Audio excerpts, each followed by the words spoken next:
नाज़रीन, पाडरे में live stock खाते जी नाइली सबब वेटरनरी अस्पतालों डॉक्टर न हुअण सबब वीरान बणियल आहिनि। रिपोर्ट करे है मक़बूल कांधड़ो। पाकिस्तान एक ज़रई मुल्क है जैमें ज़राअत के पेशे से वाबस्ता मानू माल पाले जजो मुनाफ़ो कमाइण सां गॾु मुल्की मईशत के बेहतर करण में अहम किरदार पिणु अदा करे थो। मालवत जंहिंखे उर्फ़ आम में भाॻियो पिणु कोठियो वेंदो आहे, जेको खीर ऐं गोश्त मुहैया करण में अहम किरदार अदा करे थो, अॼु उहो सख़्तु परेशान आहे। सिर्फ़ उन करे जो उन जी सरकारी सतह ते का बि मालिकी नथी कई वञे। ज़िले लाड़काणे में क़ाइमु कयल 30 वेटनरी अस्पतालुनि मां ॾोकिरी तालुके में कुल 5 वेटनरी अस्पतालूं कमु करे रहियूं आहिनि, जिन में अक्सर वेटनरी डॉक्टर मौजूदु न आहिनि। अक्सर अस्पताल में टेक्निकल असिस्टेंट कमु करे रहिया आहिनि ऐं अस्पताल में दवाउनि जी पिणु खोट रहे थी, जंहिंजे करे भाॻिया परेशान आहिनि ऐं हू प्राइवेट सतह ते महांगो इलाज कराइण ते मजबूर आहे। सिंध में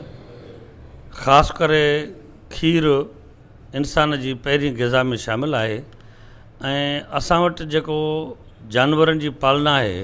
उहा अञा ई पुराणे तरीक़े सां पई थी थिए, तंहिंजे करे उन में जदीद नवां लाड़ा आया आहिनि ऐं उनखे फॉर द मिल्क पर्पज़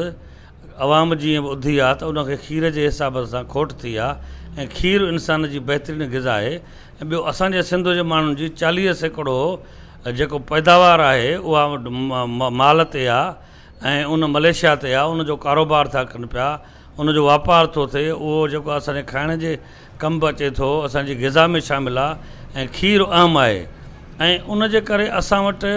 को हिते वेटनरी जेको शोबो आहे उहो नॉन फाल आहे ॼण सिंध में, त उनखे अब उन जेके पालना था कनि, जंहिंजा वाड़ा आहिनि, जंहिंजा डेयरी फार्म्स आहिनि, उनखे जदीद तरीक़े सां लेक्चर ॾियनि, उनखे जदीद निसाबी ॾियनि त अहिड़े तरीक़े सां तव्हां माल पारियो, इन तरीक़े सां वैक्सीन कयो। ज़िले लाड़काणे में जेकॾहिं ॾिठो वञे त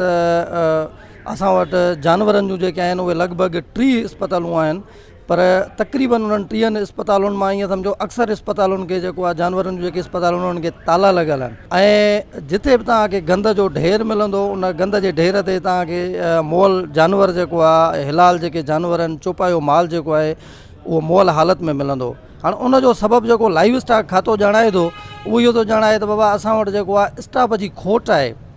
पर असां जेको ॾिठो आहे या जेको ॾिसण में अचे पियो त हर अस्पताल में जेको आहे उहो स्टॉक असिस्टेंट त मौजूदु आहे न, जेकॾहिं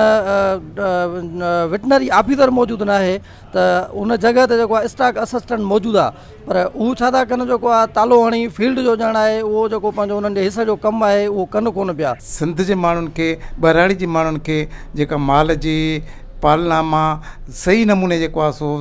फ़ाइदो वठणु खपे, उहो नथो वठी सघे, छो त मौसमी हालतुनि जे करे माल ते बीमारियुनि जो जेको असरु पए थो, उन्हनि खे बि सही नमूने जेको आहे सो उन्हनि खे ट्रीटमेंट नथी मिले। ऐं असांजा जेके वेटनरी मुलाज़िम आहिनि, जॾहिं बेरोज़गार हूंदा आहिनि, जॾहिं डिग्री वठी ईंदा आहिनि इदारनि मां, यूनिवर्सिटियुनि मां, त वॾियूं दाहूं कंदा आहिनि, पर जॾहिं उन्हनि खे गवर्नमेंट सर्विस ॾींदी आहे त पोइ ईअं सम्झंदा आहिनि त असां जेको आहे इन इदारे जा आका आहियूं। हू पंहिंजे कम खां, पंहिंजे फ़र्ज़ खां ईअं वहूं वेंदा आहिनि ॼण त सिंधी माण्हुनि सां उन्हनि जो को लॻाव ई कोन्हे। महिरबानी करे इन्हनि खे पाबंद कयो वञे त ॿाहिराड़ीअ में वञी मालवंद माण्हुनि खे मौसमार टिका लॻाइनि ऐं उन्हनि खे सही जदीद नमूने जेको आहे सो पालना जे बारे में उन्हनि खे हिदायतूं ॾियनि। हुकूमती सतह ते चुपाए माल जी पैदावार वधाइण लाइ भाॻियनि खे सहूलियतूं मुहैया करे टीमूं तश्कील ॾेई घर घर भाॻियनि खे सिख्या सां गॾु जानवरनि जी बीमारियुनि लाइ मुफ़्त टिका ऐं सस्तो इलाज मुहैया करे मुल्क समेत सिंध में कमज़ोर हिन शोबे खे बहाल कयो वञे। कैमरामैन मुश्ताक अहमद चांडियो सां गॾु मक़बूल अहमद कांधड़ो, आवाज़ TV न्यूज़।